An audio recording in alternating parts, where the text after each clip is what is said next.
Hear ye, hear ye! You are listening to An Old Timey Podcast. I'm Norman Caruso. And I'm Kristen Caruso. And on this episode, I'll be talking about the making of Donkey Kong. Are you qualified to talk about this? Ooh. I don't think you have the skills. I don't think you have the knowledge. I don't think you have the know-how, buddy. Hey there, history ho. Why not support our small, sexy, independent podcast on Patreon? For just $5 a month, you'll get our beefy back catalog of bonus episodes with video. They're ad-free and amusing. We've got a weirdly funny episode about the man who inspired D.B. Cooper. We've got one about a man who murdered Confederate pirates. Yarg and ouch. And we've got an episode where my dad tells us about a sexy kidnapper. It's too weird to miss. So support us on Patreon at patreon.com/oldtimeypodcast. That's patreon.com/oldtimeypodcast. Thank you. Folks, I don't mean to give you a little tease here, but here's a tease for you. At the end of each episode, we have a little segment called The Slop. It's for our pig butter investors on Patreon. It's a little exclusive thing. And today, we're going to be talking about Norman Caruso's dramatic exit from YouTube. Oh, you'll get all the drama. You will learn why Kristen made me quit making videos. It's always the woman's fault. Always. This is what I've learned, but also what I've always secretly known. Are you a self-hating woman? A lot of us are. No, I'm excited for that segment of the slop. Folks, I don't know if you caught the vibe, but it probably won't be quite that dramatic. No, it's actually pretty boring. Oh, well, don't say that. No one's going to sign up. Damn it, Norm. Are you a business cat or not? I feel like you're not. It's very dramatic. Yeah. Very sexy. Uh-huh. Oh, okay. Currently pending trial. Oh, we probably shouldn't talk about this. But I guess we will. There are bodies. I'll be honest, Norm. I never thought I'd see the day.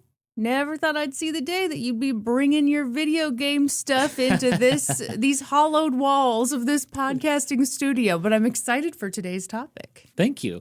So I do want to talk about the fact that this was going to be a gaming historian episode. Mm-hmm. It was going to be my newest episode. But man, trying to make this video was like pulling teeth for me. Mm-hmm. I think I was just done. But I had all this great research, all this great information. So I thought, hey, let's turn it into an Old Timey Podcast series. This story is about Donkey Kong, a beloved arcade game from Nintendo. It's also about how a giant media corporation called Universal Studios decided to sue Nintendo over that game. We're calling them the underdogs. Who, Universal? Yes. How dare you? They are clearly the bad guys in this story. Okay, fine. Didn't know where to go with it. All right. So here's the deal. When I announced that I was no longer making videos, I uploaded hundreds of court documents from this case to the Internet Archive. So if you want the nitty-gritty of this story, please check out that upload on the Internet Archive. If you just search Universal versus Nintendo court case, it'll come up. But this will be a general overview of the story. I'm just setting the expectation. Like, I'm not going to get into the nitty-gritty. I'm just going to tell a good story, okay? Bullshit. Everyone... Oh, we all know you by this point. You love context. So your version of not getting into the nitty-gritty... That's true. I mean, come on. That's true. You once told us a story that involved a ship, and you told us what wood it consisted of. What type of wood. That's important. No, okay. I'm not going to argue with you. I'm just going to sit back and listen to this tale. Okay, picture it. It's the winter of 1980, and every cool cat and kitten is hanging out at the hottest joint in town. It's the video arcade. Because unlike today, Kristen, if you wanted to check out the latest video games featuring stunning lifelike graphics, you went to the arcade. This was considered the golden age of arcade games, and 1980 was a pretty good year for video games, Kristen. First up, we have Berserk from Stern Electronics, a top-down shooter featuring voice synthesis. What was that supposed to say? Attack the humanoid, get the intruder. Oh, okay. Here, I'll play it again. Okay. Listen carefully. Attack the humanoid, get the intruder. Man, that technology. So lifelike. I feel like I'm in the room with the robot. Okay, well, how about Atari's Missile Command, a classic game featuring a trackball controller where you have to protect cities from falling missiles.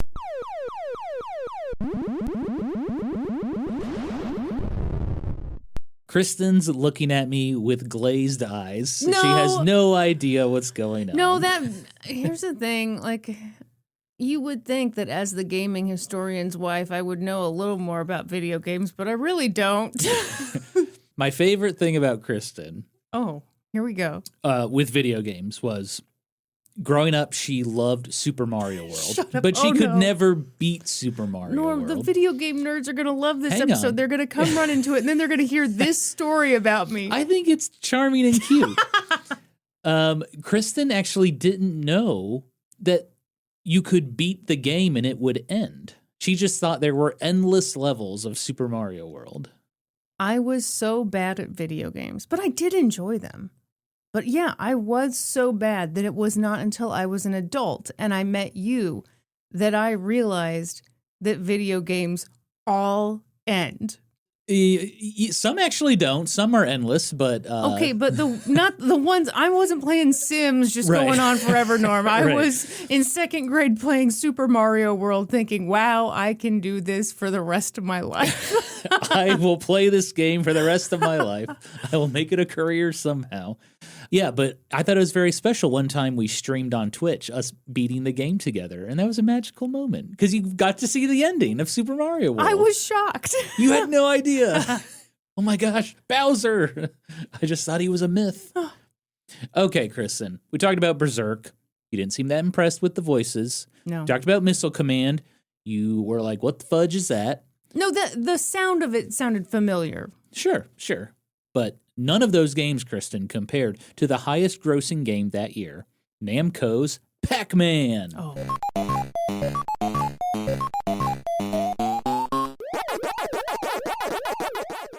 No, you know Pac-Man. I loved Pac-Man. I was also terrible at Pac-Man. Inside the arcade, rows and rows of games filled the room from companies looking to strike gold on the next big hit. And one company, a relatively small newcomer called Nintendo of America, thought they had the next big hit on their hands. In fact, Nintendo of America had sunk most of their budget into this game. I know that's risky, but trust me, this game is going to blow all the others out of the water. Your children and grandchildren will be talking about it. It's called Radar Scope. What? That's right, Kristen. Radar Scope.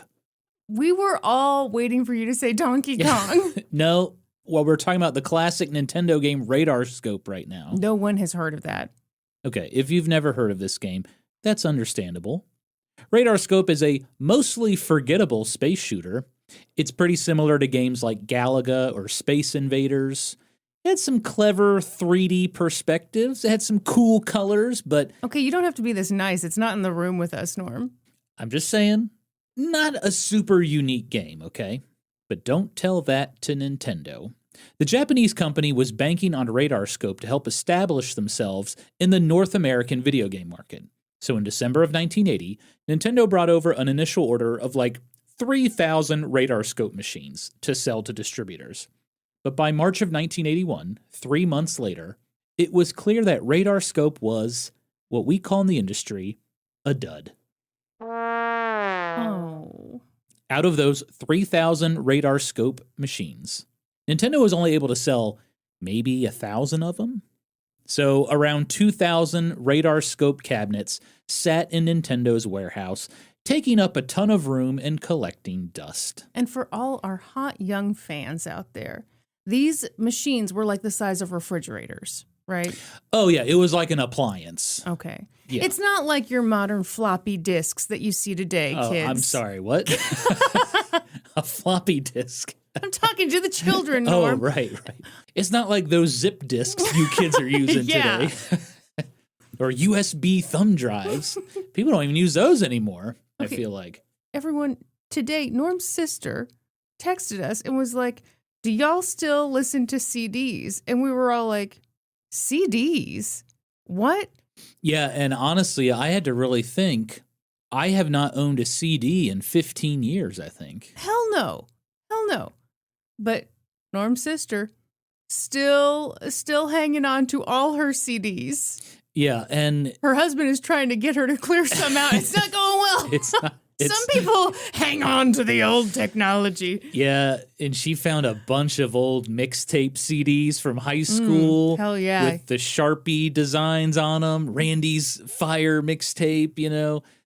I mean, it is fun to kind of see what's on there. I was going to say, those are the only ones I'd keep, I think. You would get rid of the official release ones. Yeah, but you want the stuff that your junior year of high school, you were like, I will never get sick of this. Mm-hmm. I will never stop listening to Drops of Jupiter. Ooch, some train. It will always make me cry. Oh, yeah. I will always tear up listening to this. Analog is coming back, Kristen. Okay. This digital world, you don't own anything anymore. Okay. You just have a license to listen to it. Yeah, I think that's... So there's some benefits to owning CDs, you know. Okay. You don't have to make everyone happy, Norm. Wow. Just me. Just my wife. Which is why I quit the gaming historian. Stop it. Okay, everyone. Should we explain that, or are you just going to keep making that joke? You got to get in on the slot. Okay, very good. That. Wow. Now he's a business cat. Let's get back to the story. Sure. We have a lot of new listeners, you know. Okay. Yeah, we want to put on our best face for them. That's right. Okay, so Nintendo of America's warehouse has like 2,000 radar scope machines sitting there. And that really bothered Nintendo of America president Minoru Arakawa. He said he was, quote, disgusted when I saw it. Well, yeah, that's like all your money. And it's just sitting there. That sucks. Yeah, I don't know. The word disgusted seemed a little dramatic. But well, is English his first language? Like, give him a break. Yeah, okay. No, he's Japanese. But Minoru Arakawa was under tremendous pressure, Kristen. Not just because he was tasked with making Nintendo of America a success, but also his boss, Nintendo of Japan president Hiroshi Yamauchi, was his father-in-law. Oh, that sucks. Okay, he was disgusted, Norm. Daddy, please don't. Wait, what was that? Daddy, please don't. You didn't want to put the whole clip in? Just Daddy, please don't? That's the only relevant part. That's the most horrifying part. Daddy, please don't. Oh, God. That might be worse than the splat sound. No way. It's just a commentary on family business, okay? Yeah. It's rough. Take it from me, folks. I'm sleeping with my boss. Oh. Minoru Arakawa needed to do something to turn his company's fortunes around and figure out what to do with all of these damn radar scope machines sitting in his warehouse. So he came up with an idea. What if we made a new arcade game using these unsold radar scope cabinets? That would cost a lot less than making a brand new cabinet. Without getting too technical, Kristen, basically, Nintendo would make a new arcade game on a computer chip and then install that chip into those unsold radar scope cabinets. Wake up. It's not that boring. It's a little boring. I really, really simplified it for you. I appreciate it, yes. So, Minoru Arakawa had to talk to Daddy, Nintendo of Japan president Hiroshi Yamauchi. He told him the bad news. He was like, hey, we've got 2,000 radar scope cabinets sitting here. But here's an idea. Let's make a new game. Apparently, Hiroshi Yamauchi was pretty mad. He was furious. But he ultimately did agree, yeah, we should probably make a new game. It would have to be a hit, though. They couldn't put out another flop like Radar Scope. So Yamauchi entrusted the project to his top engineer in research and development, Gunpei Yokoi. History hoes, let me tell you, Gunpei Yokoi was a legendary engineer in the video game industry. I'm sure most of you out there remember the Game Boy. Gunpei Yokoi had a hand in creating that. Kristen, Game Boy, thoughts? I'm just smiling because, okay, it's true that for most of my life, I did not know that you could finish a video game. And it's true that I don't know much about video games in general. But as the person who edited your scripts for almost your entire YouTube career, I weirdly know a lot about some very specific things. And so when you said Gunpei Yokoi, I was like, my good friend. You're like, I know Gunpei. Gunpei Yokoi had been with Nintendo since the 1960s, and Yokoi was responsible for some of Nintendo's most successful toys and video games. For example, ever heard of the Ultra Hand? No. Okay. This was a novelty device that was basically like an extendable arm. So it had a set of handles on one end that kind of like garden shears, and when you close the handles, the arm extended out and you could like grab stuff with it. Okay, that's really cool. A very fun toy. It came out in 1966, and it became Nintendo's first million-selling product. It feels very Inspector Gadgety to me. Yes. Okay. That's a great comparison. Thank you. I'm a brilliant woman. Mm-hmm. Here's another Yokoi invention. The Love Tester. Sexy times. It was a little device with two sensors on it. Each person would hold a sensor, and the love tester would tell you the love score to see if you were a good match. How did it determine that love score? Science. No, it's science. Don't ruin it, Norm. It's real. Okay, it did it out of pure love. Okay, it measured pure love in your body. Okay. No, how did it really do it? It just did electrical conductivity. Uh-huh. So, like, if you were sweaty, it might say you're really in love. I love stuff like that. Yeah, it was a novelty. No, thing. it was real. It was science. Come on, Norm. Okay. You got to respect it. We should get one. A love tester? Yeah, and we should use it on camera. And if the results aren't good, we have to divorce. Now, okay, that sounds fun. But we can't get a Nintendo one because they're very expensive. Oh, okay. So maybe we can get like a Amazon.com one. Wow. You're not willing to invest in our love test, huh? I mean, How much are the ones from Nintendo? I mean, they're collectibles. Yeah, you but know? how much? Come I on. don't know. They're expensive. Okay. Okay, so those two products, the Ultra Hand and the Love Tester, they were big hits primarily in Japan. So let's look at something that Yokoi made that went global, baby. How about the Game & Watch? Sound familiar, Kristen? Very. These were little handheld electronics with an LCD screen. They were part video game, part alarm clock. Gunpei Yokoi got the idea when he noticed a bored man on a train playing with a little pocket calculator. Game & Watch handhelds were a massive success for Nintendo. So much so, in fact, that it kept Gunpei Yokoi pretty damn swamped at work. So, when Hiroshi Yamauchi ordered him to make a new arcade game using radar scope hardware, he was like, "I'm busy!" Okay, he actually wasn't like that.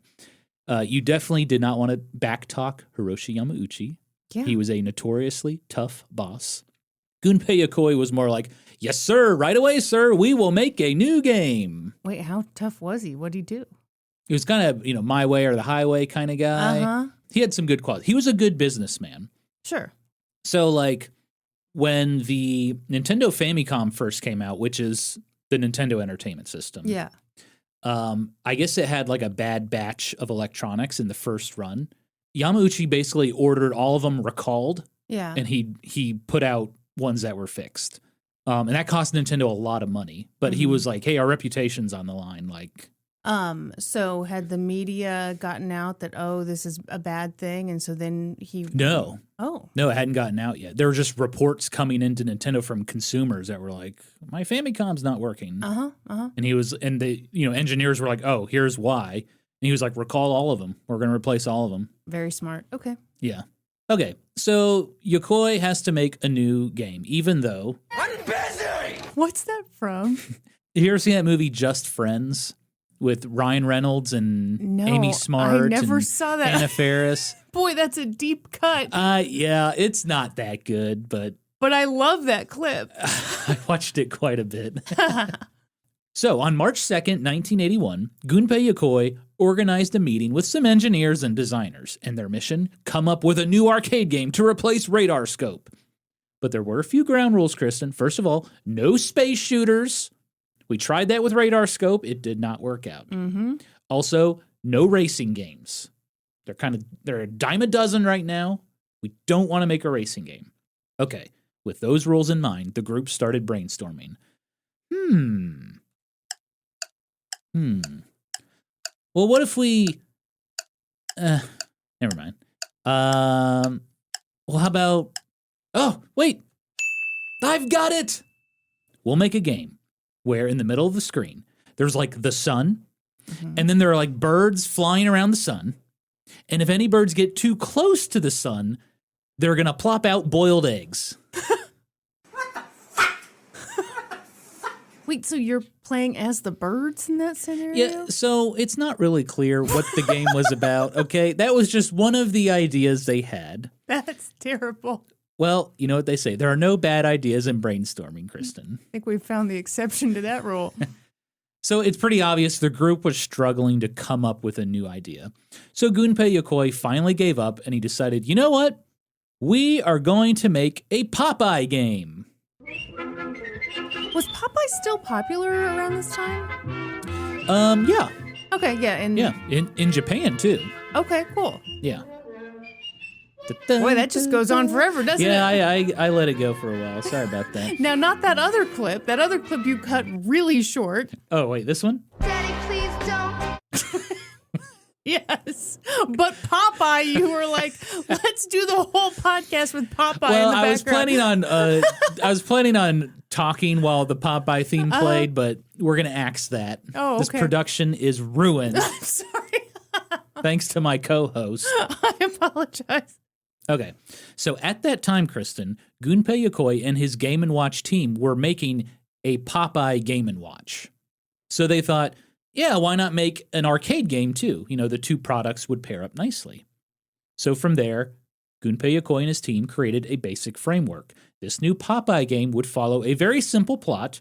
Popeye must rescue his girlfriend, Olive Oil, from his arch nemesis, Bluto. The game would have multiple stages with lively animated graphics to attract players. Things were moving along, but Yokoi was having trouble finding time to work on this new Popeye game. Those Game & Watch products were eating up way too much of his time, and the other research and development teams, they were just way too busy. It's not like Gunpei Yokoi can just go to Hiroshi Yamauchi and be like, yeah, I don't have time to work on this. Sorry. You know, he's got to finish this game somehow. Well, luckily for Yokoi, there was a young 28-year-old designer on the team who seemed really eager to take charge, and his name was Shigeru Miyamoto. Oh. I know you know that name, Kristen. I do. Many of you listening may hear that name and think, wow, Shigeru Miyamoto. That's the man behind Super Mario, The Legend of Zelda, Star Fox, Pikmin, and many, many more legendary Nintendo games. You like my Star Fox t-shirt, Kristen? I sure do. I love this thing. By the way, you know, everyone has the hots for Robin Hood, the Disney's Robin Hood. You know, the fox. He was a hot fox. Yeah, what about Star Fox?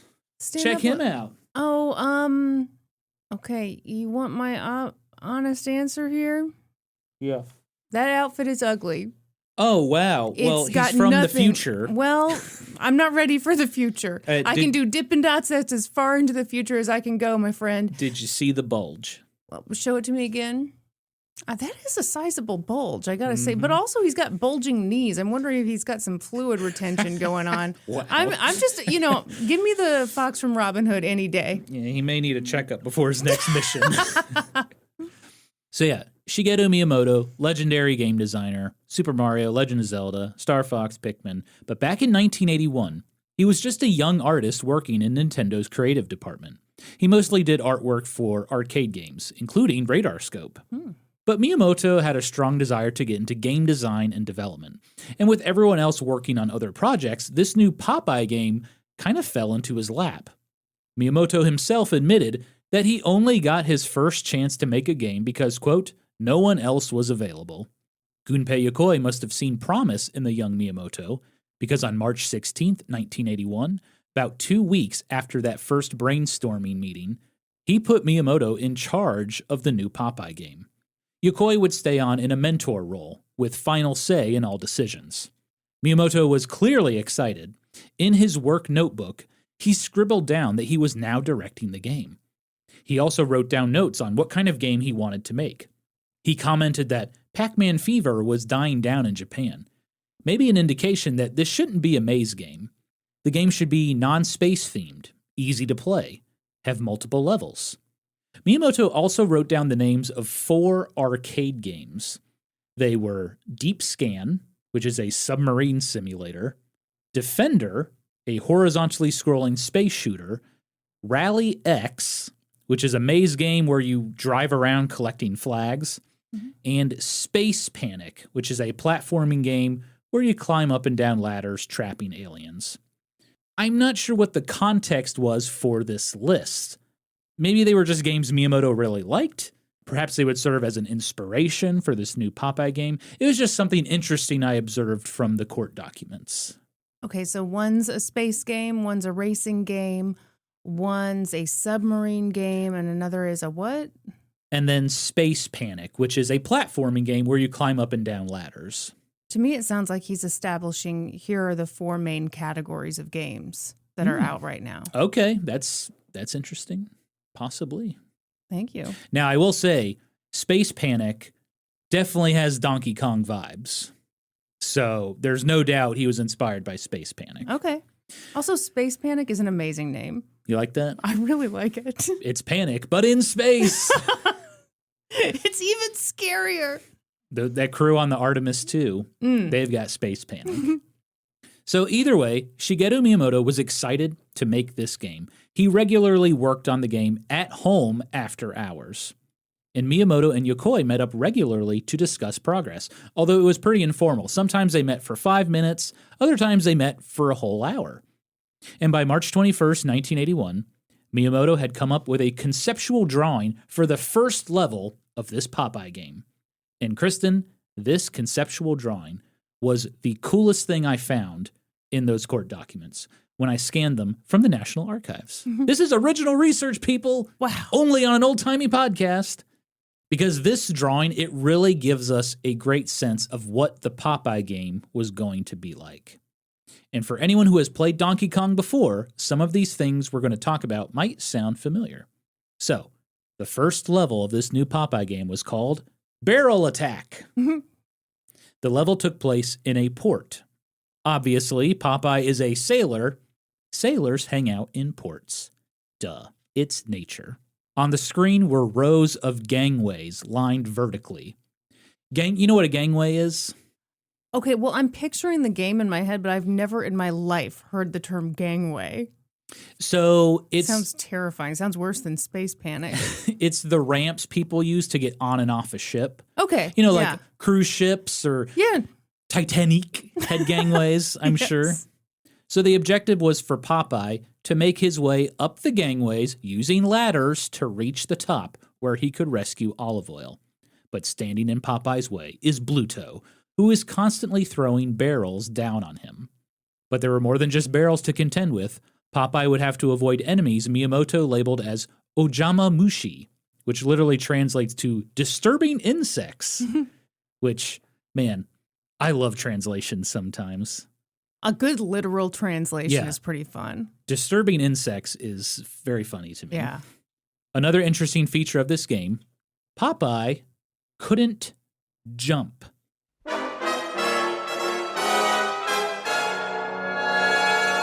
They say white men can't. Yeah, it sounds crazy, right? It really does. And it sounds like no fun whatsoever, because half the fun is just making those little dudes jump. I mean, so yeah, this is a platforming game where you can't jump. So how the heck is Popeye going to avoid the barrels? How is he going to get around the disturbing insects? So there's 2 ways. Popeye could either dodge the barrels by climbing up ladders as they rolled by, or Popeye could hide in little vents scattered throughout the level. So if you hid in the vent, you were basically invincible. Okay. But you might be thinking, well, can't Popeye just hide in the vent for as long as he wanted? No, he couldn't, because Miyamoto thought of that scenario. So on the right side of the screen, he added a bomb with a long wick that slowly burned. And when the wick ran out, it was game over. So the bomb was basically a timer for the level. Popeye could extinguish the wick to reset the timer. It was pretty dang clever. I do love the stories about how game engineers have to think about, like, how could this be misused or how could this be used against us? Like, I think about your story about the Oregon Trail video game. Yes. And how originally they had it so that kids could put their whole name in there. Wasn't that right? But then they found out from teachers that, like, excuse me, fuck you, got all the way through the Oregon Trail. How dare you do this with this video game? Yeah. So they had to add in a Well, didn't they just have certain naughty words that you couldn't use as your name? No, they added a way for the teacher to clear the high score list. Okay. Because, kids were writing naughty words. My goodness. Yeah, so I do love game design stuff like this. Yeah. So the very first level of Super Mario Brothers, you walk up, the first enemy you see is a Goomba who's just walking slowly towards you. And you just press the A button because you're trying to figure out how do I kill this enemy, and you jump. And it's like you naturally learn, I have to jump on this thing to kill it. Yeah. And that's Miyamoto right there. Like, he was so good at that. Yeah, he was good at intuiting what... Intuiting, is that a word? Damn it, Norma, I was about to have us edit that out because I was like, that sounds dumb. Don't bother me, I'm intuiting right now. Gotta change my pants, I intuited so hard. No, like, it's there's no way to say this that sounds smart, but I think I'm making a smart point, which is he had great intuition about what would be intuitive to others. There we go. Right. So there's one more thing I want to mention. In this Popeye game, it had spinach, because what Popeye game is complete without spinach? So there was a spinach power-up you could pick up, and it would let Popeye destroy barrels or destroy those disturbing insect enemies, you know. So there you go. That was the first level of the Popeye game, Barrel Attack. And again, if you've ever played the original Donkey Kong arcade game, that sounds pretty similar, right? So what happened to this Popeye game? How did it become Donkey Kong? Well, it started when the team began creating the pixel art for the game. So they have to turn these character drawings into little pixel art squares. Yeah. Yeah. I like how you're making yourself smaller as you describe it. If you're on the $10 tier, you can see me do that. And that was worth $10 right Absolutely. there. Seeing Norm scrunch up into just 16 pixels, the technology we've got on this set is really something. It's amazing. So they're taking this drawing of Popeye, turning him into pixel art, and they realize something. Oof, this Popeye, he's kind of ugly. You're so ugly you could be a modern art masterpiece. Yeah, so the problem was the pixel art, it just didn't really look like Popeye. I mean, it kind of looked like Popeye. But you kind of had to know what it was and then squint a little. I mean, if you played this game and you were like, that's Popeye, okay, that's how you would react. Yeah. I mean, you'd know it was Popeye, but you might be thinking, well, just make it look better. But they couldn't, because they were building this game using the radar scope hardware. So there's limitations for what they can do. Yeah. And so the Popeye character, he can only be so big. Specifically, he can be 16 by 16 pixels, which is a little square on the screen. So Shigeru Miyamoto relayed the bad news to Gunpei Yokoi. He said, quote, Popeye cannot be depicted quite well in such a limitation. Gunpei Yokoi agreed, stating, quote, it is a technological problem. In those days, we could not depict or draw the character of Popeye using the circuit in those days properly. In other words, using Popeye characters was out. Nintendo would have to come up with some new characters. For a long time, most people believed Nintendo didn't make that Popeye game because of licensing issues. Right, that's what I would assume. Miyamoto did an interview one time, and he was asked, hey, why was that Popeye game scrapped? And he said, well, I can't really remember, but I think it was because of licensing issues. Yeah. And so people just went with that. But, you know, I went through all of these court documents. Zero mention of licensing issues. It was all this technological problem. Popeye just doesn't look right. Now, I will say, there's a possibility they made this ugly little Popeye. They sent it to King Feature Syndicate for approval. Right. And it's very possible they said, no, that has to look better than that. Right. So I'm not going to rule that out, but I will say, going through the court documents, zero mention of a licensing issue. Okay. Shigeru Miyamoto and Gunpei Yokoi, they have to get rid of the Popeye characters, but they decide to keep the basic framework of the game, which is a comical hero rescues a woman from a villain. But again, they have to make new characters. Luckily, Shigeru Miyamoto was an artist. So he started the process with the easiest character to replace, and that was Bluto. Bluto was a big character on the screen. He didn't move around that much, so Miyamoto had a lot of freedom in creating a new character. So in his work notebook, Miyamoto sketched a few ideas. There was a sketch of a big, dumb-looking bear. There was a sketch of an animal that it's either a wolf or a dog. I'm not really sure. But ultimately, Miyamoto settled on another animal, Kristen, a gorilla. Oh, God. So why a gorilla? 2 reasons. Number 1, Bluto kind of reminded Miyamoto of a gorilla. Think about Bluto. Yeah. Like a big old gorilla, right? Big, hairy guy, yeah. And also, wasn't Bluto kind of like all arms, skipping leg day? Skipping leg day. Yeah, he had a big old barrel chest. He was a huge guy. He was the liver king, as I understand He's the liver king of the Popeye universe. And he's totally natural. I don't want to hear anything about steroids. Mm-hmm. His one weakness, spinach. He really is the liver king. Reason number 2, a gorilla was an animal that Miyamoto felt confident drawing. Okay. It's easy. By the way, Miyamoto must have really had gorillas on his mind because during this time, he also did the artwork for another game called Sky Skipper, and that game also had gorillas in it. Well, he's under this time crunch. He is under a time crunch. And you just need a big, mean character. Yep. Yeah, why not? Get really good at drawing gorillas. Go with it. Yeah. Little did he know that gorilla would become one of the most famous gorillas of all time. Well, no, because he just stole it from King Kong. We'll get to that later, Kristen, about how Miyamoto is nothing but a thief. No. And a liar, son of bitch. Oh. So, 1 character down, 2 to go. Next up was the skinny maiden, Olive Oil. Personally, I don't think Miyamoto thought too hard about this one because Olive Oil became a generic blonde woman wearing a pink dress known as Beautiful Lady. They didn't even give her a name. She only got a name when the game came over to North America. Okay. And they named her Pauline. Okay.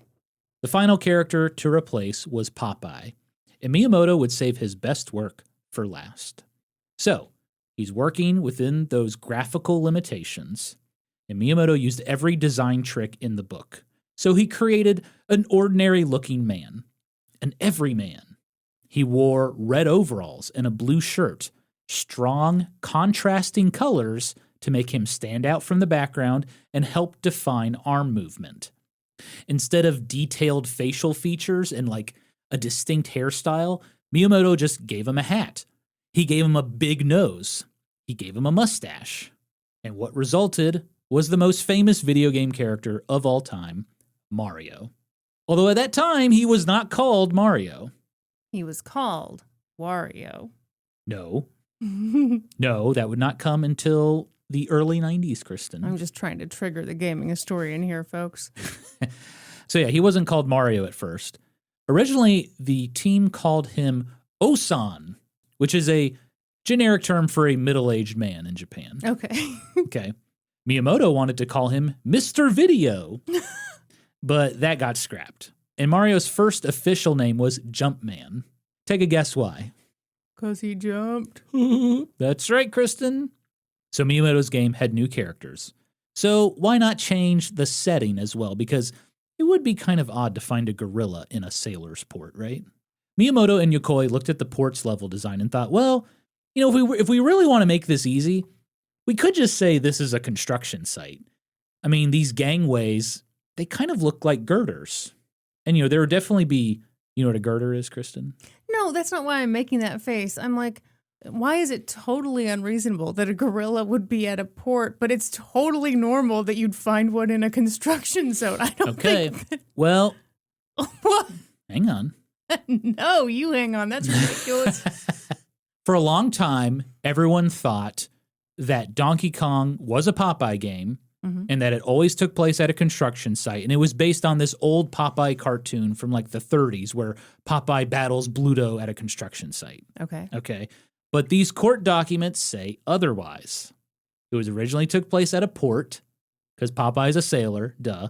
And then they changed it to a construction site. And from me reading these documents, it really does seem like they were like, well, we can't make this a Popeye game. Let's just change it. Yeah, it's now a construction site. It's not a port anymore. These gangways are now girders. Yeah. Steel beams or whatever. And, there'd definitely be ladders at a construction site. And hey, there's probably barrels at a construction site too, right? And I also think subconsciously they were probably thinking of King Kong. We'll get to that later. But I think subconsciously they were definitely thinking of King Kong. You got a little weirdly defensive. I don't know what we're going to have to cut from you. Listen, I'm just covering saying, all my bases I know here. we're on Nintendo's side here, but I will say the logic of it makes no sense for a gorilla to be at a port, but it makes total sense for him to be at a construction zone. I don't know, man. Is the construction zone next to a zoo? Okay. Maybe. Apparently, like, Mario is his owner, or Wow. like Donkey Kong's his pet, and he and the Donkey escapes from Kong Mario. has revolted against Jumpman. It's terrible. Poor Yeah. Jumpman. Here's all we need to know, Kristen. It no longer takes place at a port. It's now at a construction site, with Jumpman working as a carpenter. So they've got new characters. They've got a new setting in place. But the deadline is here. They have to start programming this damn game, okay? But fun fact. Wow. Nintendo did not program their own arcade games. At that time, anyway. They were handled by a third-party company called Ikegami Tsushinki. And together, Nintendo and Ikegami Tsushinki further refined the game. So they changed the game mechanics a little bit. Instead of hiding in vents, Jumpman could jump. He could jump now. He could jump over the barrels, which is now Mario's iconic move. That bomb timer was removed. They just put in a traditional timer. And the disturbing insect enemies, they were changed to fireballs that spawned out of an oil barrel. And instead of eating a can of spinach as a power-up, Jumpman, aka Mario, got a hammer to destroy barrels, which is a fitting tool for a carpenter. By the way, fun fact, Miyamoto's grandfather was a joiner. What? It's an old-timey term for a woodworker. Oh. A joiner. Okay. I've always wondered if that's why he made Mario a carpenter. That He's is really inspired by his cool. grandpa. I do kind of like that. Yeah. In total, the game had 4 different levels, all with the goal of climbing to the top of the level. So you have the barrel dropping stage, you have a maze stage with multiple ladders and routes, you have a jumping stage with difficult platforming, and then you have the final showdown with the gorilla, where Jumpman would have to unhook girders to cause the gorilla to fall to his doom. By June of 1981, Nintendo's new game was just about ready for prime time. It just needed one thing: a name. During development, the team referred to it as Table Kong Game. Table because of the cocktail-style arcade cabinets that were popular in Japan. And for those of you that are wondering what a cocktail-style arcade cabinet is basically, it's a table so you can set your drink on it and play the game. You used to have one of these. I had a Donkey Kong cocktail-style cool. cabinet. It was awesome. So yeah, it was called Table Kong Game. Table for the cocktail-style arcade cabinets, and Kong for the giant gorilla character throwing barrels around the level. But Nintendo's not going to ship a product called Table Kong Game. They had to come up with something fresh, vibrant, exciting. And the company had a policy of picking game titles that people all around the world could understand. So for example, Nintendo had games called Sheriff, Space Firebird, Wild Gunman, Radar Scope. Gunpei Yokoi presented the game to Nintendo's export manager. He was a man named Shinichi Todori. Todori knew the markets well, and he was often asked to come up with game titles. Gunpei Yokoi had 2 requirements for him. Number 1, the name should be funny. It should be comical. I mean, look at these goofy characters we added. Let's keep it light and fun. And number 2, it should use the word Kong. Gunpei Yokoi really liked that word, Kong. It's a synonym for gorilla. It sounds way better than gorilla. It's fun to say. Kong, Kong, Kong. Yeah, I mean, I do keep thinking about King Kong. Sure. But also they say that words that start with K's are more memorable. Really? Yeah. I hope I didn't just make that up. But also the one syllable, that's, you got to love simplicity. Okay, I'm into it. So people remember words that start with K. Did I just make that up? What's your name again? Oh. Hey. Ha, ha, ha. Pauline. Is my name. What a terrible name. Sorry to any Paulines out there. A Nintendo employee named Don James named that character after his wife. How dare you, Kristen? My apologies to his wife. But you know what? Actually, okay. My last name, for those of you who don't know, is Pitts. Right. Pitts. Mm-hmm. And I think that gives me the authority to say with certainty and confidence that just because something is your name doesn't mean that you should use it. Again, right here for this show. For this show, my name is Kristen Caruso. You know why? Because it's alliterative and it's a beautiful name. Mm-hmm, You know what's not a beautiful name? Kristen Pitts. I fell in love with Kristen Pitts. Well, because you saw me. How could you not, folks? Oh, yeah. I saw her struggling on Super Mario World. I said, I can save this woman. I can help this poor woman. You know, it's true that, like, first time we hung out, I brought over a Super Nintendo and Yes. Super Mario Kart. You going to tell him what else? How I kicked your ass. Well, no, that goes without saying. It'd be hilarious if I kicked your ass. But no, that was before you were so gaming historian, for those who don't know, that was like Norman's dirty little secret for like a year. He didn't tell me about these videos he was putting of himself online. And so you came over to my house and you had this, it wasn't a Super Nintendo.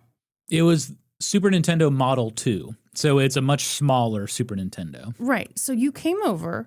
I didn't know much about you at that time. Mm-hmm. And I was just like, oh, what's that? I've never seen, that didn't look like the one I had growing up. And you were like, well, this is a blah, blah. And you talked for so long in such detail. Oh, no. And you said something else. Well, Norman, it all worked out. Here we are today, madly in love. But no, you said, I brought this one because it's smaller and it's easier for travel. It is, yeah. And I said, by the way, we lived 3 minutes apart. It's true. And I said, wait, you have more than one of these? I was like, yeah. You got the Model 1, you got the Model 2. And that's when I said to myself, I found myself a certified nerd. Mm-hmm. You said, this guy fucks. This guy is the man for me. Anyway, back to our story. Weird that you don't want to explore that more, Norman. I think we've explored it plenty. So yeah, Gunpei Yokoi just said, the name should be funny and it has to use the word Kong, okay? So Shinichi Todori, he brainstormed and he came up with a list of 10 names. Kristen, would you like to hear his 10 suggestions? Yes, I love it. This is in no particular order. Mr. Kong. I like that. That's my favorite one. Yes. Fun fact, in early licensing deals with Nintendo, they did call the gorilla character Mr. Kong. Okay, so this was clearly a front runner. You said this was not in any particular order, but Right. you've started very strong. Okay, how about this one? Custom Ultra Kong. That is terrible. That's a very Japanese name. Custom with a K? No. That's even worse. Custom Ultra Kong. So a lot of old Nintendo toys, like the Ultra Hand.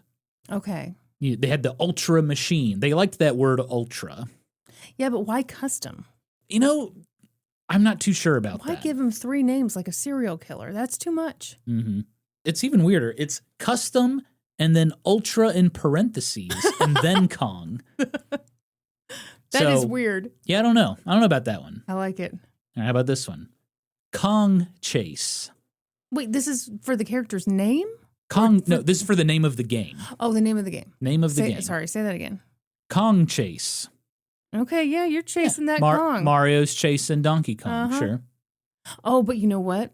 What? I know exactly what would happen. The danger is some kids get to scribbling with some Sharpies. All of a sudden, that nice arcade cabinet becomes Dong Chase. Now you got a real problem on your hands. Right. Kids did that with Puckman too. Oh, that was really easy to do. Well, so yeah, Pac-Man was originally called Puckman. Uh-huh. And you can guess what they graffitied on there. So Kong Chase, no. How about this one? Kong Boy. I I still like Mr. Kong the best. Mr. Kong is my favorite. Yeah. Okay. Kong Boy, maybe a little too young. How about Kong Man? Yeah, I guess it depends on who their target audience is for this game. Yeah. That's too generic to me. Kong Man. Doesn't really tell you anything. I like Mr. Kong. That is very formal. And yeah, there's seems like the kind of game I'd play after I set down my briefcase after a long day, you know. Right. Take my right. Not totally take my tie off, but I'd loosen it some. I'd roll up the shirt sleeves, play some Mr. Kong. Right. My son would play Kong Boy. Pour yourself a glass of whiskey. Uh-huh. Kentucky bourbon. Sip on it while you enjoy Mr. Kong. It's the 80s. I'm drinking Zimas. Oh, Zimas. Okay. You got to be historically accurate, Norm. I'm sorry to be the one to tell you. You'd probably be cracking open a Bud Light. Okay. How about this one? Kong Fighter. Yeah, okay. Yeah. That seems like a fighting game to me. This isn't a fighting game. Right. But I do love the idea, again, the graffiti of Dong Fighter. Yeah. Wild Kong. Okay, I kind of like that. That could be Wild Dong. I like that too. That's when you go out to a bar looking to fudge, looking for Wild Dong. Out in the yeah. You're out in the wilderness searching for dog. Right. Rookie Kong. Why rookie? I don't know. Okay. There's no context for these names. Okay. It was literally a list. All right. I'll stop asking questions. Rookie Kong. That may be a mistranslation too. Okay. You know, these are names that Nintendo of Japan is coming up with. Okay. Kong Holiday. That sounds like a fun family movie. And it's set in a construction zone. Again, Yes. It's like, how does any of this make sense? How about Mr. Kong's Holiday? That's the family movie right there. It's funny because it's like, there is something compelling to me about Kong Holiday. Mm-hmm. But then I would start playing it and being like, I'm spending my holiday at the construction zone. The hotel hasn't been fully created yet. Damn it. The plot is Donkey Kong was going to go on holiday, but then Mario showed up. Oh, okay. And Donkey Kong got mad. His holiday was ruined, so he stole his girlfriend. Please don't use his government name. His name is Jumpman. Sorry, okay? Mr. Jumpman. Yeah. Okay, and the final name, Donkey Kong. Hmm. Ultimately, Nintendo went with Donkey Kong. You might be wondering how Shinichi Todori came up with the name Donkey Kong. So Gunpei Yokoi told him to make a comical name. And so Todori thought of the Japanese word tonma, which means idiot or fool. So he looked up synonyms in a Japanese English dictionary, and he noticed the word donkey. Fucking donkey! Thus we get Donkey Kong. Make sense? Yeah. Donkey Kong was ready to hit arcades across Japan and North America. Nintendo of America president Minoru Arakawa quickly started calling distributors to tell them about Nintendo's exciting new arcade game. And he was like, hey, we got a new game coming out, and you can even replace those old dusty radar scope machines with this new platforming adventure. But distributors did not share the excitement. Many of them heard that name, Donkey Kong, and were like, excuse me? What did you say the name was? Donkey Kong? That sounds awful. I mean, yeah, I guess it's funny when something becomes iconic. You just go, well, yeah, of course that's the name. And of course that's the best name. Right, but when you hear it But for the first time... It doesn't really make sense, does it? No. I hadn't even thought about that. Distributors started cracking jokes. They were like, Donkey Kong, more like Donkey Dong. Wow, rude. Some of them even requested, you got to change the name. We're not buying this unless you change the name. Even Minoru Arakawa's own employees were questioning the game.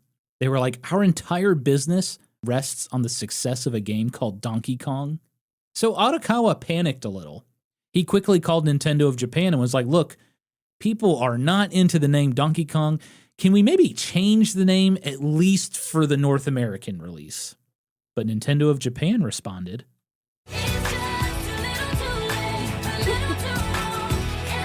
Yeah. they're like, hey, we've already programmed the game. We've got the copyright and trademark paperwork started. It's already been filed. Plus, the name's fine. Just go with it. Yeah. So, in July of 1981, Nintendo of America employees replaced all those old, dusty radar scope machines sitting in the warehouse with Donkey Kong. Employees may have been worried about the name, but as far as the actual game went, it was damn good. One employee, a young man named Howard Phillips, had to be pried off the machine to get back to work. But how would the public react? Nintendo of America decided to test it out. They quietly installed one Donkey Kong machine at a local watering hole, Spot's Tavern in Renton, Washington. Still around today, by the way. And they brag on their website, we had the very first Donkey Kong machine. Well, yeah. So yeah, they put a Donkey Kong machine in this bar. The next day, Minoru Arakawa checked to see how many quarters it collected. And about 140. What were they expecting? I don't know what the expectation was, but that was high. Okay. That's around $35 for one day of an arcade machine. Arakawa was stunned. He was like, whoa, that's a lot. He was like, maybe this is an anomaly. So he emptied out the coin box and he would check it again the next day. Next day, $38. And so for the next week, Minoru Arakawa went daily to empty that coin box in the Donkey Kong cabinet. And every day, it just made more money. And the owner of Spot's Tavern was like, hey, you got any more of them Donkey Dong games? Because my customers are lining out the damn door to play it. It turned out all those fears about the name were unwarranted. In fact, the name Donkey Kong became a huge plus. It was unique. It was quirky. It really stood out amongst a sea of games in the arcade. And people thought, Donkey Kong, what the heck is that? I got to see this for myself. Yeah, that's interesting because it's weird, but it's not weird in a way that intimidates you. No, it's a very comical name. Yeah. It's fun, which is what video games should be, I do know. Hot take. And you know what? I think they should last forever. I need to introduce you to roguelike games. Those are games that just go on forever. Norm, I just told you, to me, all video games go on forever. Okay, fair. So people would play the actual game and they would discover how much fun it was. It was an addictive platforming game, jumping over barrels, running from fireballs, climbing ladders up to the top before time expired. I mentioned before that Nintendo had about 2,000 radar scope machines collecting dust in the warehouse. Well, they converted all of them to Donkey Kongs. And in the first 2 months, Nintendo of America sold about 800 of them. That's not bad. But then word started getting out about Donkey Kong. And so in October of 1981, Nintendo of America sold 4,000 Donkey Kong machines in 1 month. Damn. That is huge. And its popularity just snowballed. Nintendo of America went from about 5 employees to 125 employees. There were 25 people on staff, full-time, just assembling Donkey Kong machines and testing them. And just to give you a sense of how popular it was in terms of revenue, so right before Nintendo of America released Donkey Kong, they had about $4.7 million in sales.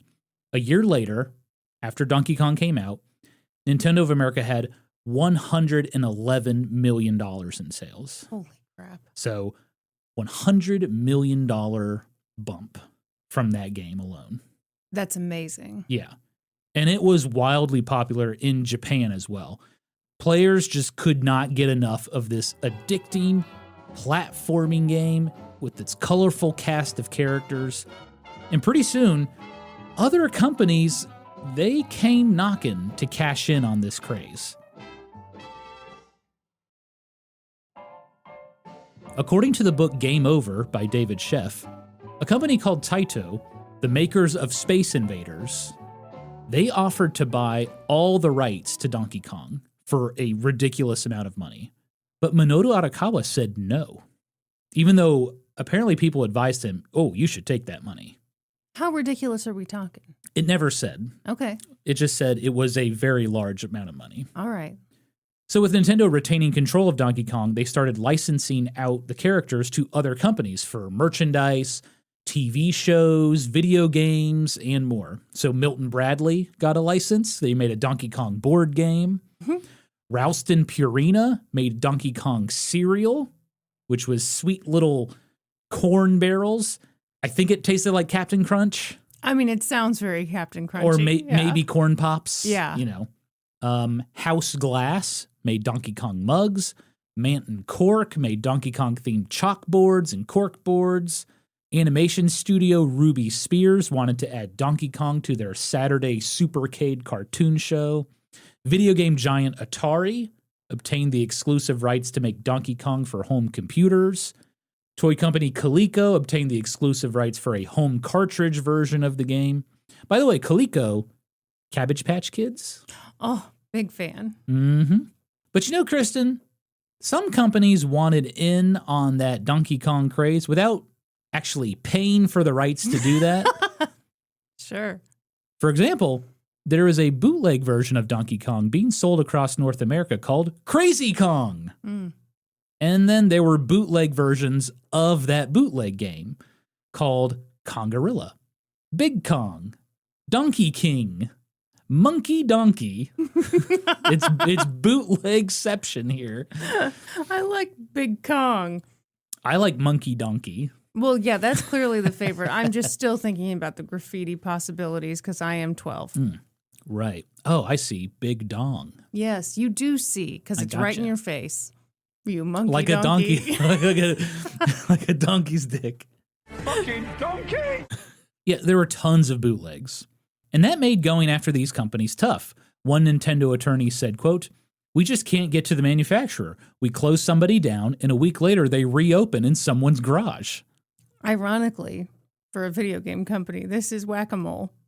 I mean, it kind of was whack-a-mole with Crazy Kong. They're never leaving the arcade. Yeah. But, you know, that's a whole other story for another day. That's an entirely different lawsuit. We're not going to get into that today. Yeah, so everybody calm down. So calm down. Because in this series, I'd like to talk about a company that did not make a bootleg of Donkey Kong, but it was more like a copycat game. And that copycat game opened up a whole can of worms that sent Nintendo of America into a legal battle against one of the biggest media companies in the world. Kristen, do you remember Tiger Electronics? It sounds familiar. So when we were kids growing up in the early 90s, Tiger put out these little handheld LCD games. They had like a Ninja Turtles one, Street Fighter, Sonic the Hedgehog. Okay. Do you remember those at all? Vaguely. Maybe it was more of a little boy's toy or something. Maybe. But, you know, for me growing up, it was like if you couldn't afford the actual video game, you could get the cheap Tiger handheld version. Okay, yeah. And they were never as good as the actual video game. Another product you might remember, though, the Talk Boy. Remember the Talk Boy? No. Okay. Do you remember Kevin McAllister using a Talk Boy in Home Alone 2? Norm, I am sorry. I feel Oh like my I should. gosh. I feel like I should lie and say.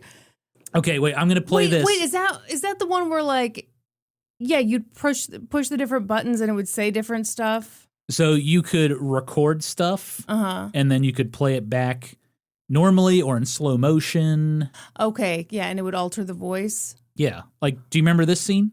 Get out of here, you nosy little pervert, or I'm gonna slap you silly! Yes, I do. Yeah, so Kevin records his uncle. Yeah, He records that voice with the Talk Boy. I remember I wanted one and I was not allowed to have one. They made a Talk Girl, too. Well, You know, everything should be gendered, so Right, that's good. Exactly. I think it was pink. So yeah, that's Tiger Electronics. But back in the early 80s, before you and I could experience the magic of Tiger Electronics, they were a company mostly known for just little electronic gizmos. They had a phonograph, educational toys. They had like a talking robot or something. Okay. And oftentimes, Tiger Electronics would find a product overseas in the Asian markets or like at a trade show, and then they would just release it in North America under their own brand. With permission or? Yeah, they would usually okay. license Okay. it. So in the late summer of 1981, Tiger president Randy Rissman was browsing a video arcade in Tokyo, maybe looking for the next big hit, and there he saw a new game, one that was very, very popular, Donkey Kong. Randy Rissman saw $signs, and he thought, maybe Tiger could make a game similar to this and cash in on the hype. So pop quiz, Kristen, when you think of giant gorillas, what immediately comes to your mind? King Kong. Yes. I don't think King Kong needs any introduction, but guess what? I love context, so I'm going to give you one. King Kong is one of the OG movie monsters. He's from the classic 1933 film from RKO Pictures. We've talked about RKO a few times on this podcast. That was Lucille Ball's first movie studio, right? I think so, yeah. King Kong is based on a story from director Marion Cooper, who had a dream about a giant gorilla attacking New York City. And this big ape spawned a whole movie franchise. There was King Kong, Son of Kong, King Kong versus Godzilla, King Kong Escapes, and finally in 1976, a remake of the original. So now in the late summer of 1981, Tiger Electronics has decided they're going to make a King Kong video game, basically ripping off Donkey Kong. But in order to do that, they have to acquire the rights to King Kong. So Randy Rissman reached out to the company he thought owned those rights, Universal Studios. Universal was, and still is, one of the biggest media companies in the world. You've got movie franchises like Jurassic Park, The Fast and the Furious, Despicable Me, Jaws, E.T., Back to the Future, a bunch of monster movies like Frankenstein and Dracula, and let's not forget the theme parks in Orlando and Hollywood. So for Universal's merchandising department, getting a call from a company about licensing a Universal IP, that's not out of the ordinary. But that call from Tiger Electronics, it was a little surprising to them. Because quite frankly, they were wondering why anyone would want to license King Kong in 1981. Mm-hmm. The last King Kong film had come out in 1976, when Paramount Pictures and director Dino De Laurentiis made a remake. In fact, at that time, Universal only had 2 active King Kong licensees. One was an architectural studio that was making a King Kong amusement park ride for Universal. And the other was a company called Ben Cooper, and they made Halloween masks. And the profits from those licenses were negligible. So the merchandising department asked Randy Rissman over at Tiger Electronics, so why exactly do you want to license King Kong? Randy Rissman couldn't admit he was simply going to copy Nintendo's new arcade game. Right. So he was just like, oh, I'm just a big fan. I love King Kong. And I'm going to make a video game. Uh-huh. So Universal, they don't think anything of it. They're like, okay, sure. Okay, so that's very interesting to me, that it didn't occur to them in that moment what he might be up to. Right, they had no idea. That doesn't bode well for their lawsuit, I think. Explain. Well, I mean, I feel like we're going to get into this more, but they're going to try to argue that this is an obvious ripoff of King Kong, right? That Donkey Kong is an obvious ripoff of King Kong. Yes. Okay. And Donkey Kong was sweeping the nation, sweeping the world. Right. If they thought it was an obvious ripoff, wouldn't that have occurred to them much earlier? Yes. And that is definitely pointed out by attorneys in this lawsuit. Man, you can really tell I did a whole semester of law school. Absolutely. But anyway, yeah. So Randy Rissman lies and is just like, I just love King Kong. I'm a big fan. And Universal grants him a license. In September of 1981, Universal granted Tiger Electronics the exclusive license to make a King Kong home video game. Tiger Electronics was riding high. They were going to make a Donkey Kong clone, and they were going to rake in some serious cash. But Kristen, good times are never meant to last, because Universal caught on to what Tiger was doing. Mm. In January of 1982, lawyers in Universal's merchandising department were doing a routine trademark search on King Kong. And this time around, they noticed a result they had never seen before. A pending trademark for an arcade game from a company called Nintendo of America. And it was called Donkey Kong. The lawyers were curious, and so they went to a local arcade to check it out. And after playing the game, it finally clicked with them. Oh, so that's why Tiger Electronics wanted a King Kong license for video games. They are trying to copy this popular arcade game. Mm-hmm. And Tiger Electronics was not alone. Soon, Dunbar Electronics requested a King Kong license for a digital game watch. And during those negotiations, Dunbar was like, hey, we were wondering, if we get this license from you guys, does that protect us from lawsuits against Nintendo of America? Just curious, just totally, just an innocent, weird question. I'm just throwing this out there. I was just, call me curious. The balls on them. I'm just going to be intuiting right now. If I go into that bar and punch that big guy in the neck, are you guys going to stand up for me? Are you guys going to take care of me through that? So yeah, Universal lawyers are like, they're on high alert now. Yeah. They're getting a lot of inquiries into licensing King Kong. Mm-hmm. The fact of the matter was, Universal's claims to King Kong was kind of shaky. It was not super clear which rights they owned and which rights they did not own. More on that in the next episode. You split this one in two? I did. You split her in half? Mm-hmm. My God, Norman. Okay. Little cliffhanger. So up to that point, those rights hadn't really mattered because no one was licensing King Kong. No one cared. No one cared. But now all of a sudden they were getting inquiries left and right. Yeah. And so now Universal lawyers were concerned. They were like, oh crap, we are potentially opening ourselves up to a lawsuit by handing out all of these King Kong licenses. Maybe we should take a step back.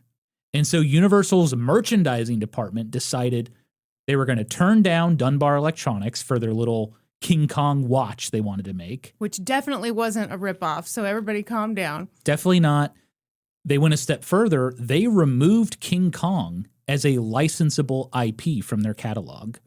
And as for that Tiger Electronics contract, they knew they were going to rip off Donkey Kong. And so they're like, hey, when they send us the artwork to like finalize this deal, we're just going to make the contract null and void and be like, yeah, you're ripping off Donkey Kong. We can't do this anymore. It's interesting that they made it so they couldn't license out. They were going to remove it as a licensable IP. You're smiling over there. I am smiling. I think I know what's going to happen in this next episode. Oh, yeah? Yeah, I do. At this point, Kristen, the story could have ended. You know, they could have removed King Kong as a licensable IP and Donkey Kong does great in the arcades and the end. Yeah. But Kristen, Universal is a big company. Maybe not everyone agreed about who owned King Kong. Maybe some people, like certain high-level executives, thought it was pretty damn clear that Universal owned all things King Kong. Specifically, executives like the president of Universal, Sidney Sheinberg. Sheinberg was a former lawyer who had been Universal's president since 1973. He's mostly known for discovering Steven Spielberg and signing him to a contract. Not bad. Fun fact. Wow. That's how Steven Spielberg ended up directing the very first episode of Columbo, which is called Murder by the Book. It's an excellent episode. During his time as president of Universal, Sheinberg got involved in a long, drawn-out court battle with Paramount Pictures, RKO Pictures, and the Cooper family about who had what rights to King Kong. And I'll talk more about that in next week's episode. But for now, just know that Sid Sheinberg thought, well, of course Universal owns the rights to King Kong. We had a whole lawsuit about it. We clearly won that lawsuit. Don't look into it. And hey, we are even going to make a new King Kong movie. Sheinberg wasn't just interested in movies, though. He was also really wanting to get involved in this fast-growing video game industry. There was a lot of money to be made. And so, while he was browsing a video game trade publication in April of 1982, Sid Sheinberg came across an article about this new arcade game everyone can't get enough of, Donkey Kong. As Sheinberg read the article, he thought to himself, this game sure does look similar to King Kong, maybe even too similar.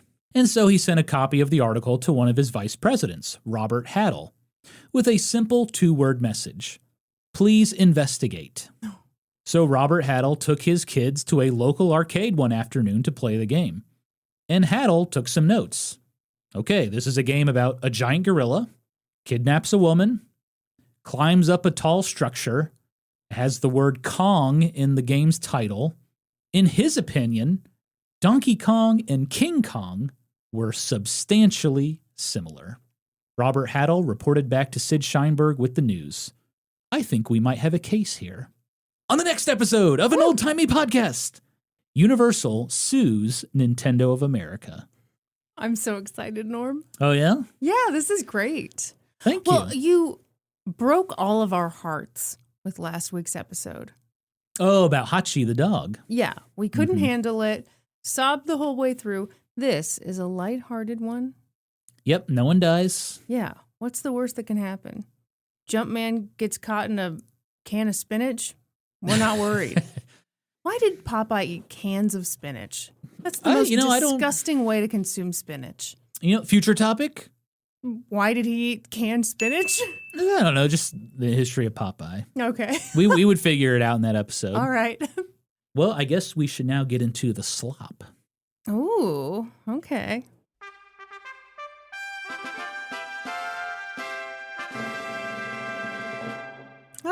Norm, that was lovely. Everybody, we just had a lovely segment of snot.